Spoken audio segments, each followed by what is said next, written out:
Hola, buen día para todos aquí en Bogotá. Buenas tardes en Sudáfrica. Un placer estar con ustedes. Para nosotros como IDEPAC, el Instituto Distrital de la Participación y Acción Comunal, pues es un honor que Diana y todo el equipo que ella representa nos haya tenido en cuenta para poder comentarles y compartir la experiencia de esta ciudad y de la gente y de sus líderes y lideresas que trabajan por el tema de la participación. Voy a contarles un poco en el tiempo que me han asignado, como en tres partes el ejercicio. Uno, cómo entendemos nosotros la participación, qué es Bogotá en ese marco de la participación, cómo entendemos la participación y finalmente cómo la tecnología ha sido una herramienta para nosotros poder promover y facilitar la participación.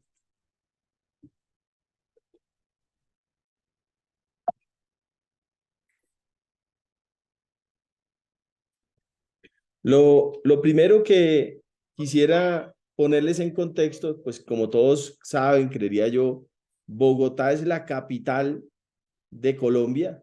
Estamos muy lejos de la costa, como pueden ver en el mapa, pero es una ciudad de 7,9 millones de habitantes, es una metrópoli.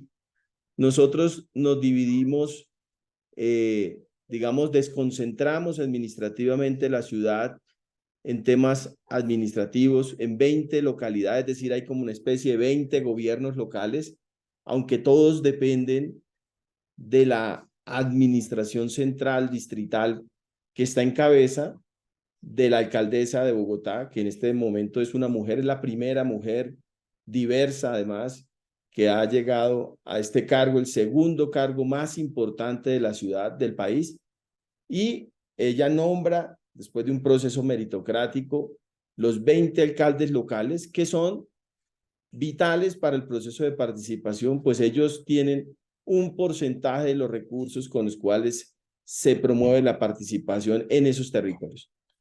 Estas localidades son ciudades intermedias, por decirlo de alguna manera.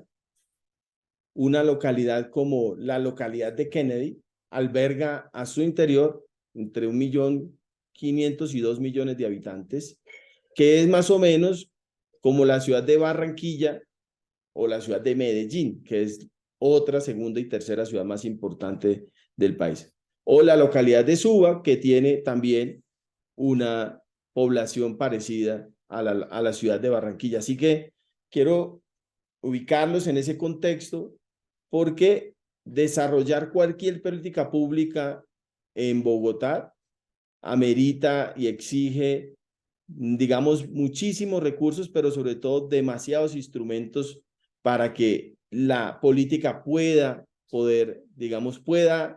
implementarse de manera adecuada. Nosotros tenemos una división, digamos, en la administración pública o el gobierno local se divide por sectores administrativos. Esto es una cosa muy técnica, pero no, el IDEPAC es el Instituto de la Participación, que es un instituto exclusivamente para promover la participación, pues se ubica en un sector que es el sector gobierno, en donde compartimos, digamos, rol con la Secretaría de Gobierno y un instituto que se dedica a defender y a cuidar el espacio público. 70% de territorio rural y 30% de territorio urbano. Pero, pues obviamente la población, el 99% de la población se concentra en el territorio urbano.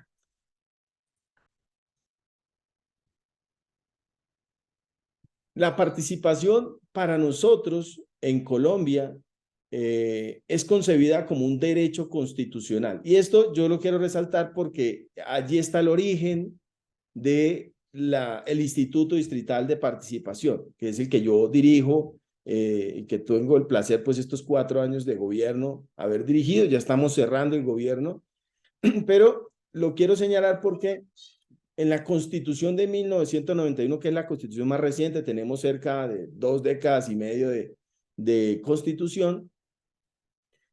Un tema fundamental era que la participación quedara incorporada dentro del marco constitucional porque veníamos de un régimen político en la Constitución de 1886 que duró un siglo, más de un siglo, su duración, y el asunto era que era un régimen demasiado cerrado, es un régimen bipartidista que sin duda alguna, pues en algún momento tuvo resultados para conjurar parte de la violencia en nuestro país, pero que terminó cerrando el sistema político a dos partidos políticos y cerró también, clausuró la participación de la ciudadanía en los asuntos públicos. Así que era bastante pequeño el espacio para las organizaciones civiles o ciudadanas, y por ello en 1991, gracias a que el movimiento social se movilizó en la constituyente, una de las banderas de este movimiento social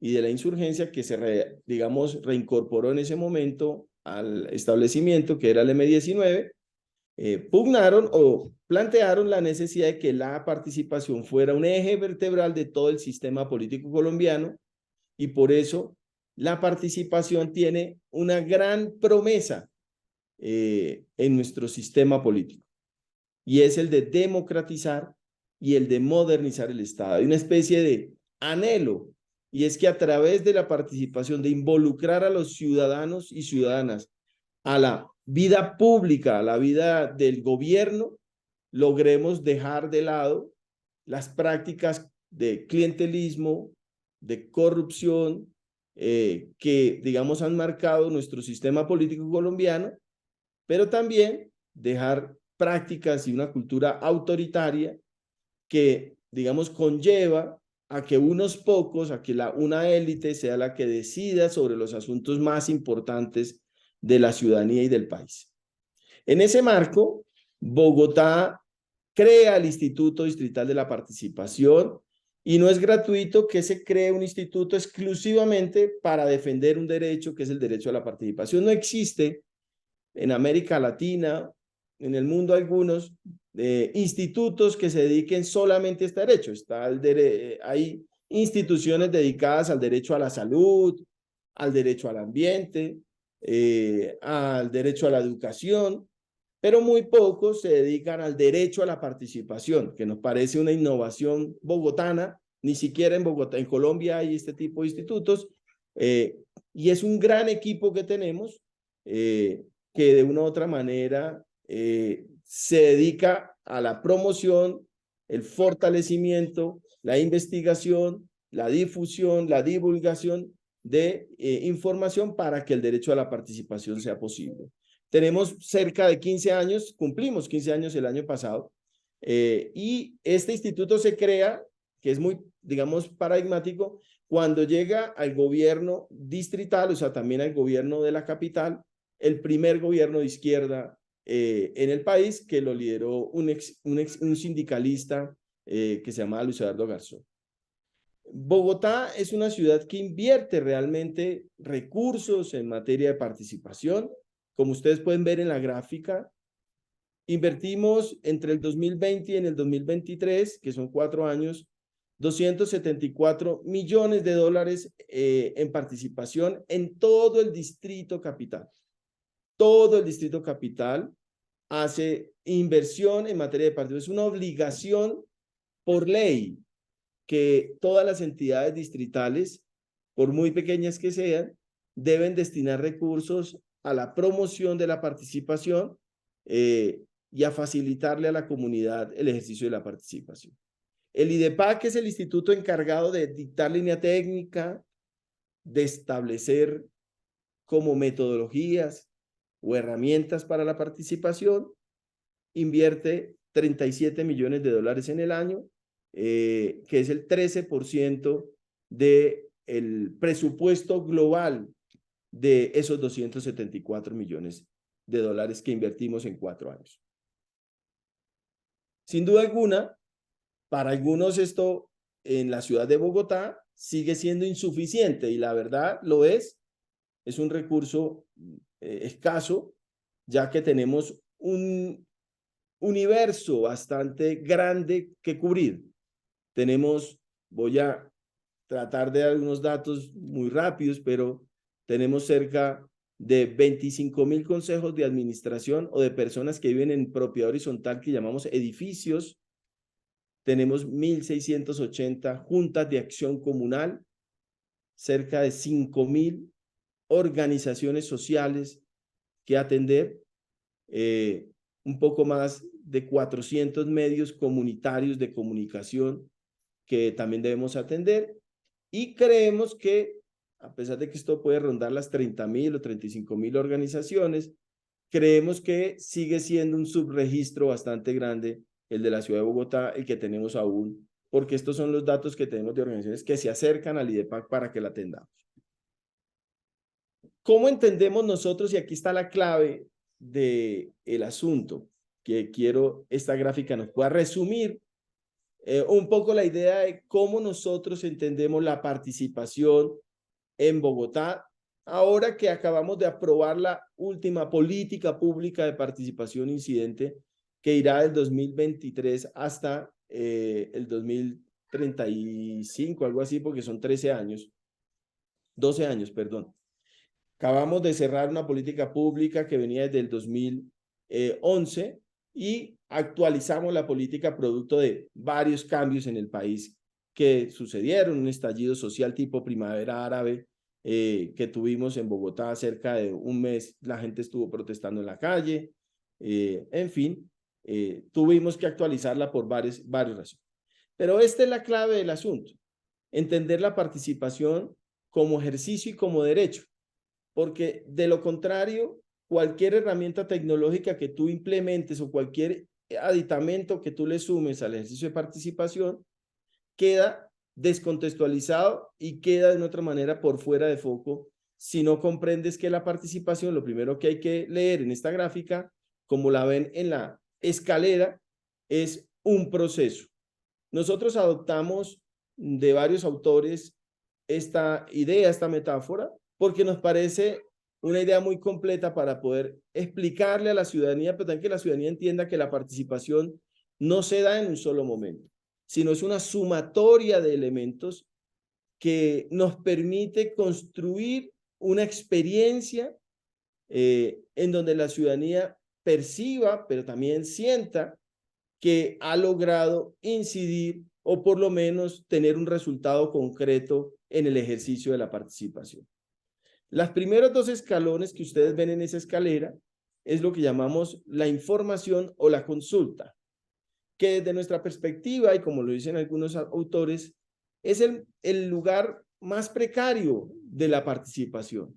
No quiere decir que informarle a la ciudadanía de manera pedagógica, no quiere decir que permitir que la ciudadanía acceda a los datos de manera pertinente y de manera útil sea importante, pero es el nivel más bajo de la escalera, es el nivel más precario. Y la consulta, pues sin duda alguna, preguntarle a la gente por cosas, pues también es importante, pero sigue estando en el nivel más bajo. Creemos que un nivel intermedio, pero importante ya de avance, un salto, una escala importante, es la co-creación, es decir, la colaboración.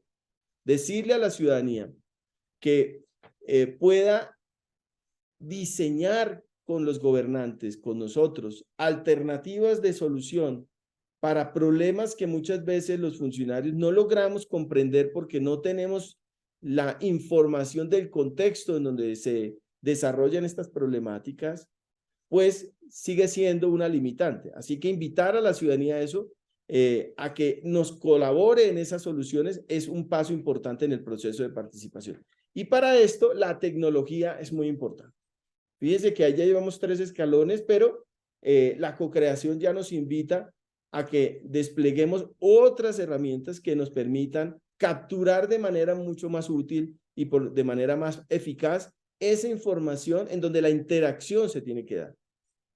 El otro escalón que nosotros dejamos en la política pública, en nuestro diseño de participación, es el control. Sin duda alguna, en Bogotá sigue siendo una de las tareas más importantes que debe desarrollar cualquier institución pública, es facilitar el control social, porque a través del control social la ciudadanía puede incidir y puede participar. El control ciudadano a la gestión pública es quizás también una de las herramientas más útiles, pero para ello los 2 escalones iniciales, que es la información y la consulta, resultan supremamente útiles. Así que hoy en Bogotá, según una encuesta nacional, y en la región de Bogotá, cerca del 23% de la población considera que les facilitamos el ejercicio del control social. O sea, a pesar de que la ciudad se dispone a desarrollar esas estrategias, sigue siendo una percepción bastante baja. El siguiente escalón es la coejecución. Esto es muy nuevo, esto sí no lo teníamos antes, quedó incorporado, y es que la ciudadanía pueda coejecutar recursos públicos para la participación o para cualquier tipo de proyecto que el gobierno quiera desarrollar en beneficio de la ciudadanía. La coejecución en nuestro país tiene unas limitantes con las organizaciones sociales, y es que la Ley de Participación Ciudadana Nacional no le permite a las organizaciones sociales, sino a algunas muy pocas, como son las juntas de acción comunal, contratar directamente con el Estado. Así que estamos en mora de sugerirle al gobierno nacional una reforma a la ley para que ello se pueda dar. Y finalmente está el decidir, que es lo que quizás la ciudadanía señala siempre como una expectativa natural, y es que lo inviten a tomar decisiones concretas sobre temas concretos. No todos los temas concretos se pueden decidir porque los gobernantes tenemos una responsabilidad, no solo por las obligaciones que se nos asignan, sino porque muchas veces alguien tiene que tomar una decisión, y de alguna manera, pues esa también es nuestra responsabilidad. En Bogotá, la decisión se ha permitido a través del presupuesto participativo. Nosotros designamos un rubro importante, cerca de $200 millones se designan en 4 años para que la ciudadanía, a través de el voto y también a través de la co-creación, pues pueda definir cuáles son el rumbo que debe tener estos recursos a través del presupuesto participativo. Así que esa escalera, como ustedes la ven, permitiría definir cuál es el nivel de incidencia, que es el eje X, y el alcance.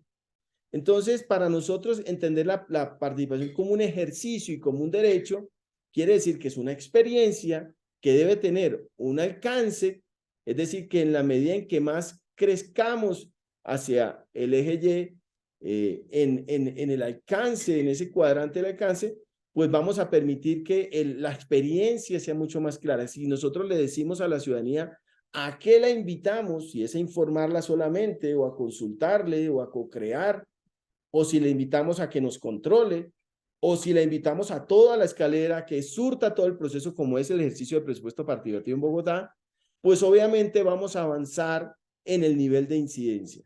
Así que alcance e incidencia son dos herramientas importantes para que esa experiencia de participación sea lo más grata posible para la ciudadanía. Es algo que estamos desarrollando y esperamos tenga muy buenos resultados en estos 12 años que ya vienen, para que la ciudadanía pueda mejorar su perspectiva. Ahora, ¿cómo lo hacemos en Bogotá? Este es el enfoque, el anterior era el enfoque. Ahora, ¿cómo lo hacemos? Si se quiere, nosotros en Bogotá escogimos un modelo, yo le llamo de participación representativa. Si bien hablamos de participación ciudadana, y en eso la política pública nueva que acabamos de aprobar, como les mostraba en este enfoque, va a cambiar un poco este modelo de participación representativa. Habíamos escogido la idea de que todos los problemas públicos que se quisieran resolver o atender, la ciudadanía pudiera ocupar una especie de instancias en toda la ciudad. Nosotros tenemos 1.280 instancias, 1.208 instancias de participación, son muchísimas. Discutimos cerca de 75 temas en Bogotá, ambientales, sociales, culturales, étnicos, de género, poblacionales, ¿no? En donde la ciudadanía opina. Eso es lo que llamamos instancias de participación. Así que las personas se deben elegir dentro de los ciudadanos que clasifiquen para, digamos, elegir esa instancia de participación. ¿Me explico?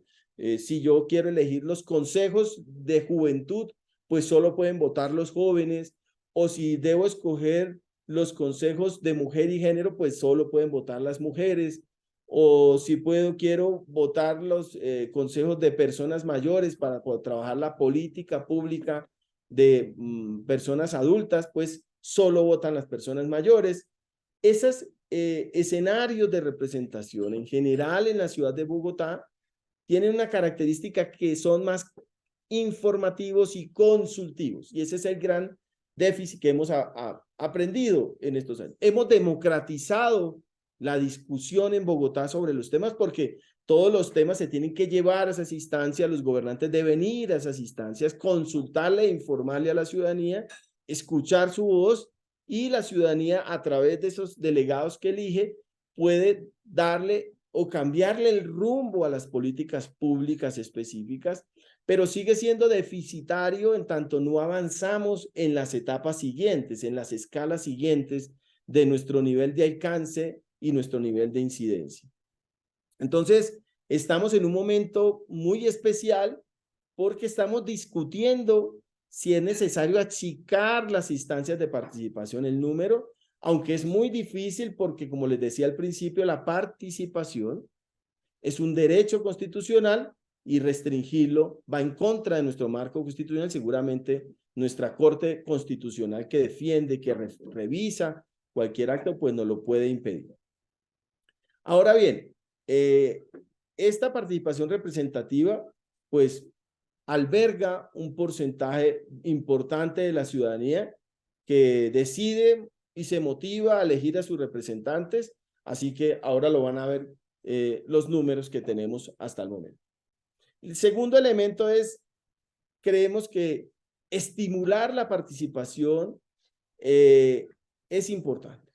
Es decir, no es posible que las organizaciones sociales puedan promover la participación cuando tienen competencias, digamos, desleales que no les permiten convocar a la ciudadanía. Una de ellas, pues obviamente las organizaciones criminales que existen en Bogotá y que, por ejemplo, a alguna población como la juvenil, la convoca más el tener ingresos muy buenos y además tener espacios de socialización en donde los chicos y las chicas pues ven con mejor alternativa una organización criminal que una organización social comunitaria. O las organizaciones y las redes políticas clientelares que cooptan a la ciudadanía, la subordinan a través de recursos que sacan del Estado para que después los puedan volver a elegir. Así que para nosotros, estimular la participación, inyectar recursos a las organizaciones sociales, pues es un elemento importante. Y no son solo estímulos financieros, sino también estímulos en especie. Tener una escuela de formación de un tamaño gigante como lo tenemos en Bogotá. Hemos formado 100.000 personas en 4 años. Tenemos una escuela con 24 diplomados dignos de una universidad pública o privada. Tenemos un laboratorio de innovación de la participación que le permite a los ciudadanos pues allí tener recursos para poder promover la participación y tener un modelo de fortalecimiento y acompañamiento y asesoría técnica que le permita acudir allí y fortalecer el tejido asociativo. Así que estimular la participación es importantísimo para nosotros. Y uno de los estímulos es la tecnología, es decir, el acceso y el cierre de la brecha tecnológica, porque tenemos unos índices todavía altos en algunas localidades de Bogotá, como les mencionaba, sobre todo las más pobres, tenemos índices de brecha digital del 40%, ¿cierto? Es decir, 4 de cada 10 personas tienen brecha digital, ya no sea que no tienen acceso a la tecnología o acceso a la red o tienen brecha informática. Entonces, en Bogotá, obviamente hablamos, aquí les resumí en una parte muy importante, es la participación requiere condiciones. Por eso es un derecho, porque no solo es una experiencia, sino es un derecho que tú debes garantizar en nuestro marco constitucional. Llamamos una cosa que se llama el Estado Social de Derecho, es decir, el Estado debe obligarse a garantizar esos derechos y por eso la participación requiere de inversión para que esos ese derecho pueda ser posible. Y solo es posible si tú garantizas en cada una de los escalones de la escalera los recursos suficientes para que eso se pueda materializar. Bien, nosotros en esa lógica de las garantías, entonces tenemos como varios proyectos. Voy a hablarles no voy a hablarles en detalle de esto, sino para que vean un poco nuestro ejercicio. Uno que es el de la pactación. Necesitábamos que la ciudadanía en el ejercicio colaborativo tuviera una metodología de encuentro entre el gobierno local, distrital y la ciudadanía para poder acordar, resolver problemas que son cotidianos, lo que llamamos microterritoriales. Pactando, llegó al 14% de los barrios de Bogotá, 47 pactos hemos desarrollado en Bogotá. El fondo Chicaná, Chicaná es un vocablo muisca de nuestras lenguas aborígenes o indígenas, que significa, y es aborigen de aquí de Bogotá, que significa uno al lado del otro. El fondo Chicaná invirtió en estos 4 años $3 millones. Son 3.392 organizaciones que hemos atendido a través de incentivos o recursos que les permiten desarrollar actividades o en algunos momentos les ha permitido acceder a tecnología para mejorar su capacidad de incidencia o su capacidad de acción en el territorio. Tenemos un modelo de formación y de fortalecimiento de organizaciones sociales. Hemos llegado a 202 organizaciones. Hemos hecho 335 obras con saldo pedagógico, que son obras pequeñas de infraestructura, que son cerca de $3.000 más o menos que invertimos con las organizaciones sociales. Y tenemos una escuela de formación de 90, tenemos que llegar a 100.000, vamos en 90.200 personas, vamos a cumplir la meta. Como les decía, esto es lo que para nosotros, algunos de los proyectos más importantes que hemos desarrollado y que con lo que materializamos el tema. Bien, entonces, el tema de la tecnología está enmarcado en un reto de ciudad, porque de lo contrario, la tecnología secas, como yo les llamo, o la tecnología en frío, no tiene ningún impacto, sino hay una sombrilla de ciudad que permita que esa tecnología cobre sentido en un engranaje institucional. Y es lo que llamamos nosotros el modelo de gobierno abierto. Un modelo que pues, se viene implementando en todo el mundo y que en Bogotá se ha querido desarrollar, sobre todo porque nos va a permitir varias cosas en el ejercicio de la participación. Acceso a la información, conectividad, control social, en la medida en que facilitamos el control, mayor decisión y, digamos, colaboración en el gobierno. Así que el modelo de gobierno abierto se profundizó en nuestro gobierno, en el gobierno de Claudia López, y lo hemos puesto en marcha. Pero, pues, estos son los datos que tenemos en materia de conectividad. Tenemos un 80,65% de acceso de hogares a Internet en toda la ciudad, redes sociales, correo, mensajería, obtener información, y un 38% en la zona rural. Es bastante bajo. La ciudad tratamos de invertir un poco para ir cerrando esa brecha, pero producto del modelo de conectividad de la ciudad, pues que son en general empresas privadas. Nosotros solo tenemos una empresa pública en Bogotá que hace eso. Es supremamente costoso llevar Internet a las zonas rurales, pero en eso se logró avanzar en la conectividad en zonas, en la zona rural más grande que tiene la ciudad, que es Sumapaz, que es una zona muy amplia de Bogotá. Bien, nosotros cómo hemos hecho para, y ya voy cerrando, cómo hemos hecho para utilizar la tecnología. Entonces, lo primero es que como teníamos un modelo de representación participativa, muchas instancias de participación que elegir, y al Instituto Distrital le corresponde hacer ese proceso, pues diseñamos el modelo de votación electrónica, el ecosistema de votación electrónica ciudadana VOTEC, que es llevarle a la ciudadanía la posibilidad de experimentar el voto electrónico. Hemos hecho cerca de 450 procesos electorales en toda la ciudad de Bogotá. Han votado más de 100.000 personas y tenemos niveles de participación del 60%, 60 y algo por ciento, que nos permite señalar que la experiencia ha sido positiva, que la gente incorporó la herramienta y que hoy contamos con un ejercicio más técnico, más riguroso de cómo hacer que los procesos electorales sean realmente útiles, pero sobre todo legítimos, sean seguros y confiables los resultados para quienes participan allí. Los puntos Ágora Digital son como la posibilidad de llevar internet, conectividad a una red de organizaciones que tienen sedes comunitarias, se llaman las juntas de acción comunal, que tienen salones comunales, o sea, son equipamientos comunitarios, casas que tienen salones en donde la gente puede ir allá y conectarse por Wi-Fi y disfrutar de la red y del Internet. Y la idea es que estos puntos de conectividad se conviertan en centros de pedagogía para que la ciudadanía cierre la brecha informática, sobre todo en las personas mayores y en las personas en los niños y niñas, para que sepan usar también el Internet, no solo para, digamos, disfrutar de alguna información lúdica, sino que la usen para participar.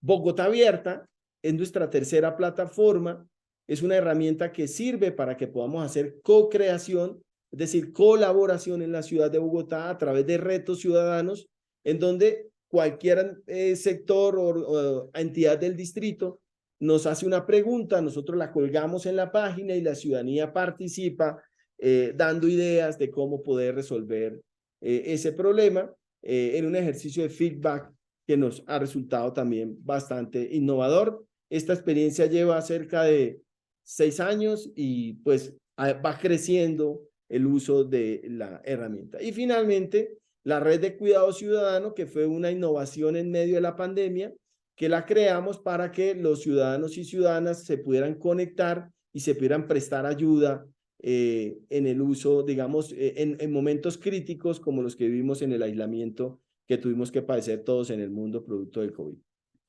Bien, Votec. Entonces, como les decía, aquí están los datos. Es un sistema de votación electrónica ciudadana. Lo hicimos nosotros, creado in-house. Es un sistema versionable. Tiene como muchos usos, organizaciones sociales, juntas de acción comunal, porque cada organización o cada junta, o mejor dicho, para organizaciones sociales, para instancias de participación, es un software, para juntas de acción comunal es otro, así que es un gran ecosistema en esa materia y hemos tenido 459 procesos electorales en la ciudad de Bogotá, más de 109.000 votos válidos en el proceso. Este es el mapa de los puntos Ágora. Nosotros hemos instalado 637 puntos Ágora. Ha resultado realmente exitoso porque es internet que conectamos durante todo el año. Cada año lo renovamos y pues tenemos de las 1.680 juntas en toda la ciudad, le llegamos al 30%, que es 637, así que tenemos una cobertura bastante importante. Y en general, ustedes ven los punticos, en general están ubicadas en las zonas más populares o más pobres de la ciudad de Bogotá, estos puntos Ágora. Bogotá Abierta, hemos hecho 120 retos, digamos, y aquí es un poco la cuestión. Hemos hecho 120 retos en la plataforma, han participado 34.000 personas, 266. Sin embargo, el ejercicio de co-creación, el ejercicio de votaciones, que como hacemos en presupuesto participativo, que también lo hacemos a través de plataforma tecnológica, y aquí empieza un poco el cierre y las conclusiones, tiene unos limitantes, y es que culturalmente la ciudadanía todavía, digamos, no confía en las herramientas tecnológicas y plataformas gubernamentales. Es lo que yo llamo un ejercicio no solo paradójico, sino una especie de doble moral ciudadana, porque nosotros le entregamos los datos a las grandes plataformas extranjeras, a los grandes portales como TikTok, Facebook, Instagram. Les entregamos no solo nuestro nombre, nuestros datos privados, sino nuestra huella, nuestra cara, pero no le entregamos al Estado, que lo podemos controlar, no le entregamos nuestros datos. Entonces es una limitante, una barrera cultural muy grande que todavía seguimos rompiendo. Solo decirles que en materia de los retos, nosotros hemos hecho 120 retos publicados en plataforma, pero algunos de esos retos ya han superado las 100.000 opiniones, solo que no están aquí contabilizados porque pues fueron hechos de manera presencial, y como fueron hechos de manera presencial, pues no registran en la plataforma. Pero la gente tiende a usar participativamente más los instrumentos presenciales que los virtuales. Y aquí la cosa es que los ciudadanos, insisto, solo dan datos muy básicos, o sea, no nos entregan datos más allá del documento de identidad, su caracterización sociodemográfica todavía no nos la entrega, es bastante restringido, pero el espíritu de la co-creación tiene que pensarse que la ciudadanía no venga a la plataforma, sino que la plataforma vaya a la ciudadanía. Y ese ejercicio nos ha resultado exitoso y nos ha permitido crecer. Hemos tenido políticas públicas que fueron votadas por 25.000 personas, retos para construir una avenida grande en Bogotá de 50.000 opiniones que fuimos a territorio. Entonces, eso ha enriquecido el ejercicio de co-creación. Y la red de cuidado ciudadano, pues, tiene 17.000 usuarios registrados, más de 17.347. Ha hecho 6.121 solicitudes de ayuda. Ahí hay una gama de ayudas que tiene la gente. 564 ofertas de ayuda y logramos hacer 2.842 match de intercambio. Es decir, la gente logró conectarse. Esta es una red que tú buscas ayuda y alguien levanta la mano y dice, yo quiero ayudarle. Se conectan, se encuentran ellos mismos y se dan la ayuda. En un momento se entregaban mercados, en otro momento se entregaban ayuda psicológica, llamadas de apoyo para compras de, no sé, domicilios en ese momento que no podían salir las personas mayores, etcétera. Eso fue la red del cuidado ciudadano.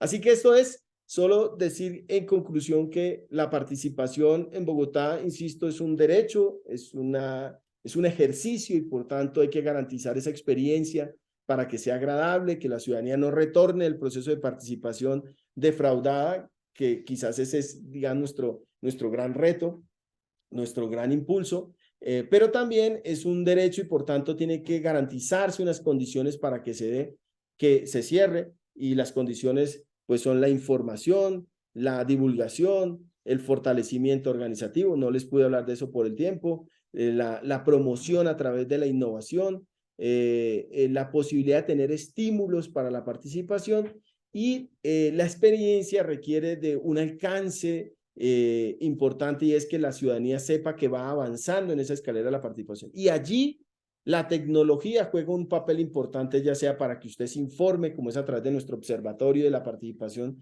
que es un centro de investigaciones, o la co-creación. Para la tecnología nos sirve para co-crear y para colaborar, nos sirve para controlar al gobierno distrital, pero sirve también para que los ciudadanos se puedan movilizar de manera adecuada. Así que divulgar y tener una estrategia de divulgación como lo tenemos en el IDEPAC, que son 7 canales de información a través de las redes sociales, pero también es a través de una emisora online, pues puede hacerlo más útil. Muchas gracias. Espero haber sido lo más concreto posible. Creo que me pasé el tiempo, pero nadie me dijo que parara, así que estaba muy contento aquí contándoles desde Bogotá qué es lo que hemos logrado. Aquí lo hacemos con el alma, con el corazón, y esperemos que allá en Sudáfrica también lo hagan igual y que haya sido de utilidad lo que les he contado. Muchas gracias.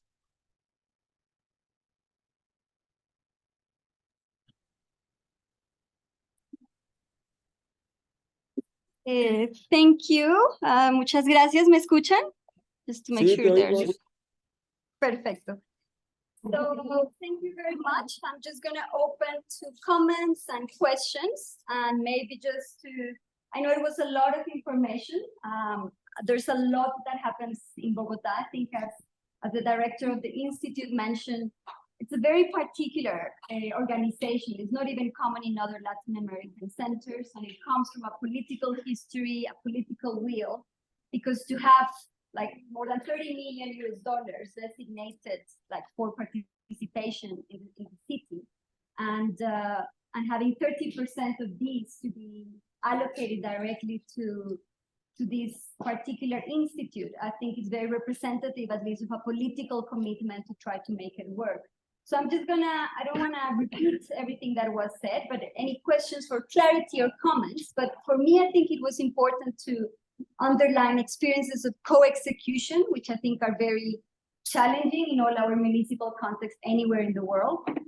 I found it particularly interesting and inspiring from this experience and others, the efforts and the money and the resources that are going to incentivizing participation. I think in the previous session, we had the exercise of saying how many of us as citizens go there to participate.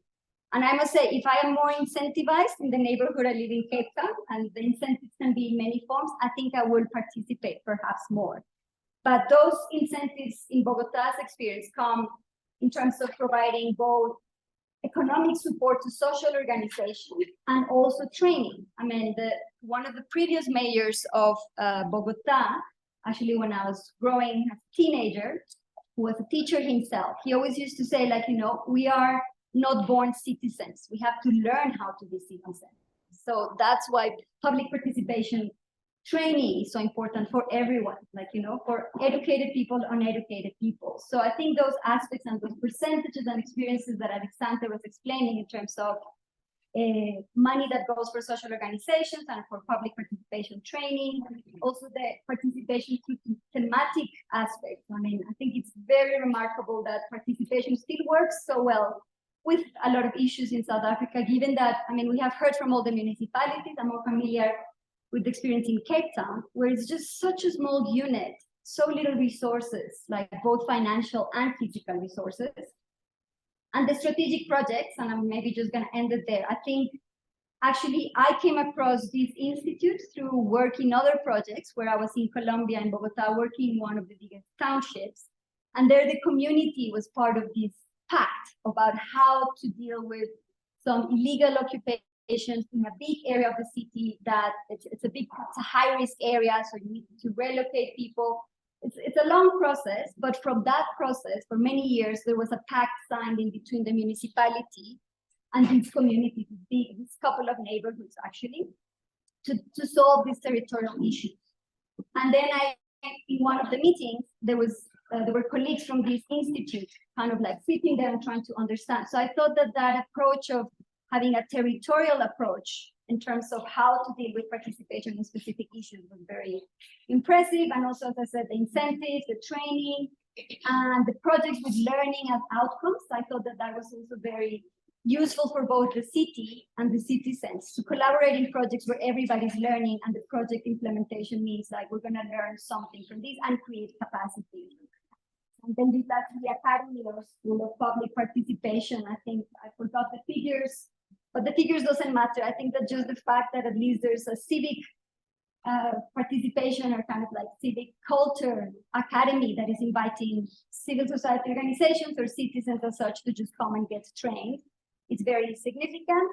And then just very lastly, because I think that's something that I think we find a lot in many Latin American countries, at least in Bogota and some of the mayors we have had, is just also to try to make it fun, some of these aspects. And I think that's what youth, in what he was presenting around some of the challenges, there's a lot of participation because they tell people what would be cool to help to improve in your community and how to do it. And they call it challenges and their prizes, and it's very interactive. So I thought that was also an important point to remind ourselves. So anybody for any questions? We're gonna have the interpretation. So probably either you can ask it here or you speak quite loud because the microphone is here, or I can repeat. But any comments, any questions? One here. Let's see if there's more. Okay, let's get 2 and 3. Okay, let's start here. Okay, so my question is that I didn't say that they have digital voting. What I want to know is that how safe is the platform? Because remember, in the digital world, we have an underground digital web. That's very contained. So how safe and guaranteed the citizen about the digital voting? Okay. Because people can easily manipulate results of a competition. So how, when we take it that far in voting, how do we tell our communities that this program is safe for you? And remember, when you vote, you give your ID. And how does the Voting Act apply if they do have the function? Could you hear that? ¿Escucharon? Yo escuché, pero como no entiendo inglés. ¿No estás No sé. escuchando a Salim? Salim, ¿tú oíste? Okay, Salim, just basically, so you can explain to, it's just like about the safety of the e-voting in terms of like data protection and just general safety when you use electronic voting, like how is Bogota dealing with that? Like, you know, also in terms of protecting the personal data of people. I'm just gonna take 3 questions and then we move to the next, to the answers. So. Dale. Participation. So it goes up to the side. So if which stage do they provide feedback to the citizens participating? And then how representative is that actual process in the context of these? If you look at, for example, your democracy concept in terms of minority voice in the system, does it necessarily imply that is it always a majority voice, or do they consider the minority voice in terms of how they can monetize? So there's the question around representativity, and then how do you provide feedback once the decision is made? ¿Tú me escuchas, Alexander? Tal vez es más fácil que yo traduzca. Yo te escucho, sí. Ok, ella está haciendo una pregunta en términos de cómo se le comunica a la comunidad después de que han participado, cómo se les da, como se dice en inglés, ese feedback de la información, y en términos de representatividad, qué tan representativos son esos procesos, sobre todo en la toma de decisiones, y qué tanto se incluye a las minorías, porque muchas de estas plataformas y de estos procesos, incluyendo la escalera de la participación, siempre benefician a la mayoría y no a la minoría. Entonces, ¿qué hace el instituto? ¿Cómo funciona en Bogotá para balancear eso? Ok, la próxima. The next question, I think it was Paul. I was interested in the partnerships approach. So given that there's a great resource constraint in South Africa, is there a way that municipalities can work more through partnerships with social organizations without creating, well, whilst ensuring that there is integrity, that that there are no issues related to kind of bias or manipulation or whatever? Is there a way to partner with social organizations that's fair and transparent, without resulting in any kind of political conflict? Because it sounded like they're providing funding to social organizations to support public participation activities. And I think the innovation lab is something like maybe they're supporting social organizations with innovation around public participation. So just to understand how that is actually done, do they actually transfer money to these social organizations to support public participation activities? And how do they do that fairly and transparently? Ok, Alexander, esta pregunta es más en términos de transparencia cuando se hacen asociaciones con organizaciones de la sociedad civil. Y tú estabas nombrando cómo hay unas herramientas para darle dinero directamente a organizaciones de la sociedad civil. Entonces, la pregunta es cómo se hace para que no haya temas, pues no solo de corrupción, pero pues que haya transparencia y si el apoyo son dinero o otro tipo de apoyos, pero sí, básicamente en términos de la transparencia y las asociaciones. ¿Cuáles son los retos y las ventajas de trabajar con las organizaciones sociales? Bien, entonces, ¿responde estas tres? So he can ¿Vienen respond otras? Vale, listo. No. ¿Responde estas tres o Vale, salimos listo. ustedes?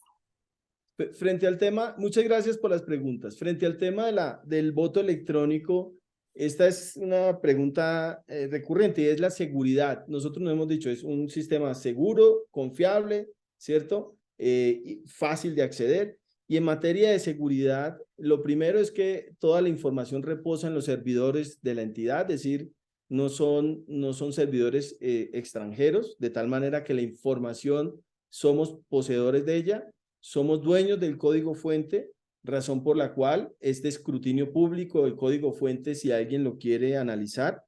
Lo segundo es la seguridad en materia de la información. En Colombia existe una cosa que se llama el habeas data, es una ley de la República en donde yo como entidad o cualquier entidad pública o privada que recoja información de un ciudadano está obligado por ley a protegerla y hacer un buen uso de ella, si no, pues tiene unas sanciones como tal. Además de eso, la información en el voto electrónico funciona de la siguiente manera. Una cosa es la base de datos donde están los inscritos que van a votar, es decir, el censo electoral, y en otra base de datos reposan los resultados electorales, es decir, los votos.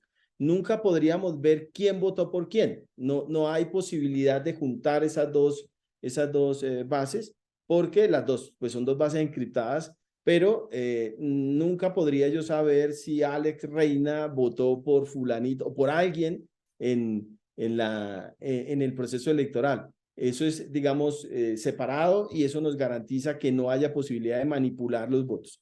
Y lo otro es una clave en voto electrónico, es que como el software y el código fuente es público y puede ser escrutable, se puede verificar que no haya interacciones en el conteo.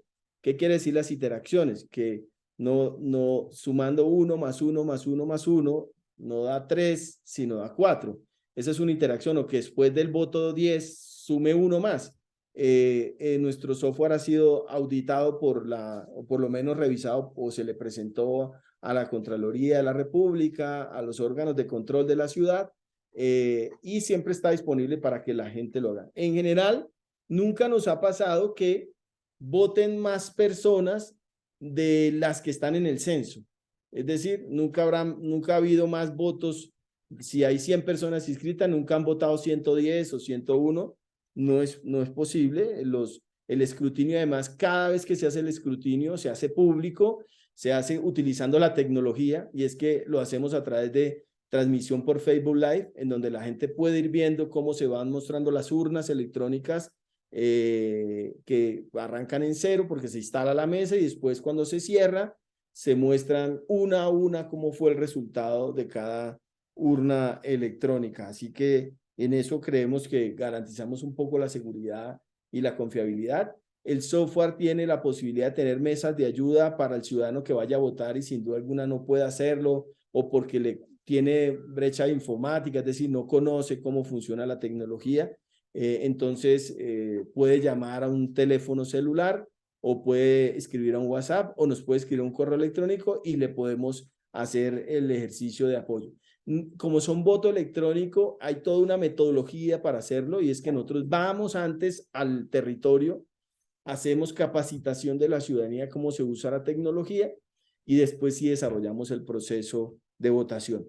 Y nunca, excepto los que son con votación presencial a través de urna electrónica, que se hace en un día, los que son 100% online, nunca se hace la votación en un solo día, sino que se hace en un periodo de tiempo, ya sea de una semana o de un mes, para que las personas puedan recurrir al sistema si no pueden acceder, y podamos prestarle la ayuda, y así nadie pueda ver limitado su ejercicio al voto.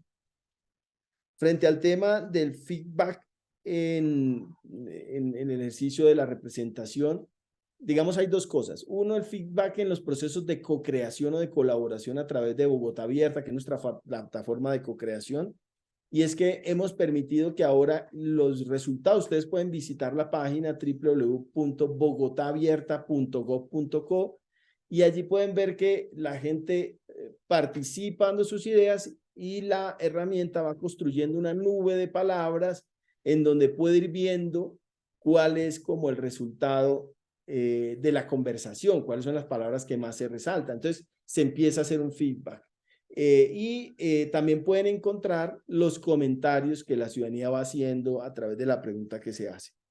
Quizás estamos en un reto, un desafío, y es que en materia de la co-creación a través de Bogotá Abierta, y es cómo esos retos después se le informan a la ciudadanía qué decisiones tomó el gobernante a partir de ese ejercicio. Eso fue un gran aprendizaje durante este gobierno, y es muchos retos, pero nos faltaba comunicarle a la gente, bueno, el resultado final, ¿cuál fue? En el que más avanzamos en esa dirección fue cuando hicimos la co-creación de una avenida de Bogotá, que es la Carrera Séptima, que es un tramo de cerca de 200 kilómetros, una avenida muy importante, emblemática de la ciudad de Bogotá, en donde hicimos el proceso de co-creación y después hicimos no solo un evento en donde la alcaldesa recibió los resultados, se le informaron cómo se habían incorporado, cómo se habían sistematizado para que se incorporaran en los diseños. Creo que ese es el modelo a seguir para el resto de retos. No tampoco logramos informar, por ejemplo, que en la política pública de participación el reto que hicimos se incorporó en la política. Entonces creo que ese es parte de los aprendizajes. El feedback no es solo comunicarle a la gente el resultado, sino qué decisión se va a tomar alrededor de esa información que se pudo capturar. Frente al tema de los enfoques diferenciales y representación de las minorías, en Colombia, pues porque nosotros tenemos somos un estado pluriétnico y pluricultural, pues tenemos una normatividad muy rica en materia de incorporación de los grupos étnicos y de reconocimiento de los grupos étnicos en las decisiones públicas. Para los pueblos afro hay una, y bueno, para en general los grupos étnicos, hay una cosa que llama la consulta previa, en muchas decisiones que intervengan en las, digamos, en el bienestar de estas comunidades, se debe desarrollar un mecanismo que se llama consulta previa, que es toda una metodología de participación en la que ellos deben opinar y deben ser tenidos en cuenta y concertar con ellos las modificaciones a que hubiera lugar para que sus derechos como comunidades étnicas no sean vulnerados. En Bogotá, además de eso, tenemos normas que nos indican que hay que aplicar enfoques diferenciales para los grupos étnicos. Nosotros en Bogotá tenemos grupos indígenas, grupos afro y grupos rom, que son los conocidos gitanos. Y con ellos debemos aplicar cada vez que se hacen nuestros planes de desarrollo o las acciones de, digamos, de políticas públicas en diferentes temas, por lo menos en el tema de participación toca hacerlo, son lo que llaman las acciones afirmativas. Y es acciones que permitan afirmar o reafirmar los derechos que han sido vulnerados por razones étnicas en nuestro territorio. Así que en materia de participación, en las instancias de participación, muchas de ellas incorporan curules o escaños específicamente para este tipo de grupos o de colectividades étnicas. Por ejemplo, en el Sistema Nacional de Víctimas del Conflicto Armado, la Mesa Distrital de Víctimas tiene un espacio reservado para grupos étnicos, afro, rom y indígenas en Bogotá, que son elegidos por ellos. Pero además de eso, la ciudad, nosotros debemos acompañar, fortalecer las 40 instancias étnicas que existen en la ciudad, que son afro, indígena y rom. Las atendemos, les hacemos fortalecimiento, les brindamos todo el ciclo de fortalecimiento, que es formación, diagnóstico, formación, planes de acompañamiento, asesoría técnica, estímulos, y corremos nuevamente el modelo de fortalecimiento para ver qué tanto avanzamos en materia de destrezas democráticas y organizativas. Y por último, bueno, una experiencia interesante en materia de enfoque diferencial y acciones afirmativas o de representación de las minorías, es que en el último plan de desarrollo, en el plan de desarrollo que nosotros hicimos, se aprobó un artículo exclusivamente en la norma que rige nuestro plan de desarrollo de la ciudad, y es que debíamos concertar todas las acciones que tenían que ver con las comunidades étnicas, debían todas las entidades del distrito concertarlas con las instancias de participación étnicas de la ciudad, que como les decía son cerca de 40 en la ciudad. Y finalmente, en materia de transparencia, están dos cosas que me parecen importantes. La primera es que para poder nosotros entregar recursos a las organizaciones sociales, primero deben estar ligadas y estar vinculadas al modelo de fortalecimiento del instituto, o sea, del IDEPAC. Es decir, ninguna organización que reciba un incentivo por parte del IDEPAC puede estar por fuera de nuestro modelo de fortalecimiento, que ya un poco se lo relaté en 6 pasos, que como les decía es hacer un diagnóstico inicial, hacer un plan de acompañamiento, asesoría técnica, asesoría jurídica, formación, incentivos y evaluación. Ninguno puede hacerlo, o sea, tiene que estar el instituto en ese proceso de seguimiento a su fortalecimiento organizativo. Lo segundo, cuando y ellos deben obligar a cumplir su ciclo de fortalecimiento si reciben un recurso. Y cuando son obras con saldo pedagógico, que son pequeñas obras de infraestructura, tenemos que aplicar por norma una interventoría externa, y esa interventoría externa, que es contratada por el instituto por norma, pero también nosotros le hacemos auditoría interna desde el IDEPAC o supervisión a los contratos de ejecución de obra, pero además también están en el ciclo de fortalecimiento. Es decir, nosotros no entregamos un solo incentivo. Cuando se entrega directamente recursos, que se hace a través de una figura que se llama convenio solidario, que por ley no la podemos hacer, tenemos una serie de controles muy grandes y acompañamos a la organización en la administración del recurso hasta que sentimos que es capaz de hacerlo sola. Hoy podemos decir que dejamos cerca de 380 organizaciones listas para hacer contratación pública, después que estaban en unos niveles muy precarios en sus habilidades administrativas, contables y financieras. Y en lo que tiene que ver con los incentivos que entregamos, en el modelo de Chicaná, que es nuestro fondo de incentivos, tenemos incentivos en especie, que pueden ser, por ejemplo, acaba de ir una delegación para Hamburgo a mostrar su experiencia de atención a población migrante. Puede ser formación, y es que les facilitamos acceso a sistemas de formación formal en la ciudad de Bogotá. Puede ser en especie, recursos tecnológicos. En eso, en general, fue que invertimos los 13.000 millones de pesos, que fueron cerca de 3 millones de dólares, les decía, en tecnología, computadores, equipos de amplificación para los medios comunitarios, micrófonos, celulares, tablets, videobeam, o sea, toda esa herramienta que les permite expandir su capacidad de acción. Eso es lo que hacemos para garantizar la transparencia, y además de eso, nosotros como organismo público somos susceptibles de control por parte de los órganos de control de la ciudad, como es la Contraloría y la Personería, que nos vigila, la una que cumplamos la función y la otra que ejecutemos bien los recursos fiscales o en dinero de la ciudad. Estamos justo en un proceso de auditoría. Entonces hay realmente muchos instrumentos que nos obligan a estar muy atentos del manejo adecuado de los recursos públicos.